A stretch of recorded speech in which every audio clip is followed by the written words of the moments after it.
আসসালামু আলাইকুম। আমার রান্নাঘরে আপনাদের সকলকে স্বাগতম। আজ আমি আপনাদের রান্না করে দেখাবো কাচকি মাছ। প্রথমে একটা পাতিলা নিয়ে নিলাম, তার ভিতরে আলু কুচি, পেঁয়াজ কুচি, তারপর এখানে পরিমাণ মতো তেল দিয়ে দিব। তারপর এখানে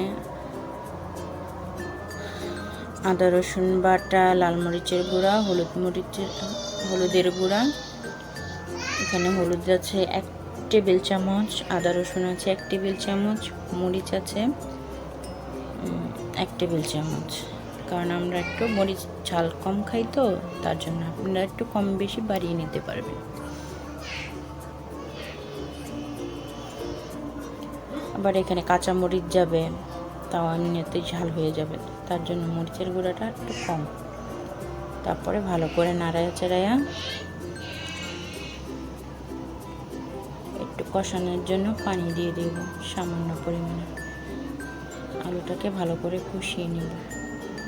কষিয়ে নেওয়ার পরে এখানে লবণ দিয়ে দেব। আলুটাকে আর একটু ভালো করে কষাবো, যে পর্যন্ত তেলটা উপরের দিকে না আসে। দেখুন কষানো হয়ে গেছে, তেলটা উপরে ভেসে উঠেছে। এখন পরিমাণ মতো পানি দিয়ে দেব। পানি দিয়ে একটু নাড়াচাড়া করে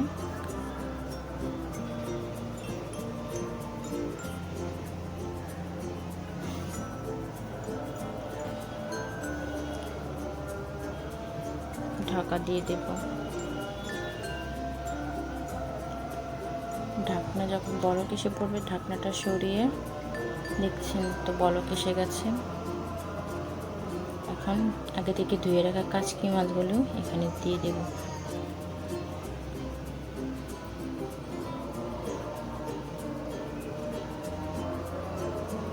হাত দিয়ে দিলাম কাচকি মাছগুলো। কাচকি মাছগুলো হোক। এরপর এই সময়ে ঢাকনাটা খুলে একটা টমেটো দিয়ে দেব। আমার টমেটোটা ফ্রিজে ছিল, মানে চাইলে বাজার থেকে সাথে সাথে এনে দিতে পারেন। টমেটোটা আমি গোল গোল করে কেটে নিয়েছি।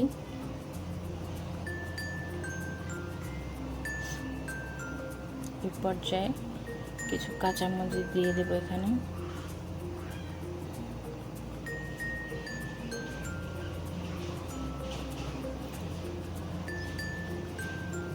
আবার ঢাকনা দিয়ে দেব। দেখুন তরকারিটার কি সুন্দর কালার হয়েছে, কি লোভনীয় দেখতে হয়েছে। এই পর্যায়ে একটু ধনিয়া পাতা দিয়ে দেব। আমাদের তরকারিটা অলমোস্ট হয়ে আসছে। আর একটুখানি ধনিয়া পাতাটা একটু যখন সিদ্ধ হয়ে যাবে, তখনই আমরা তরকারিটা নামিয়ে ফেলব। এখন একটু ধনিয়া পাতাগুলো একটু বিছিয়ে দিচ্ছি। দেখেছেন?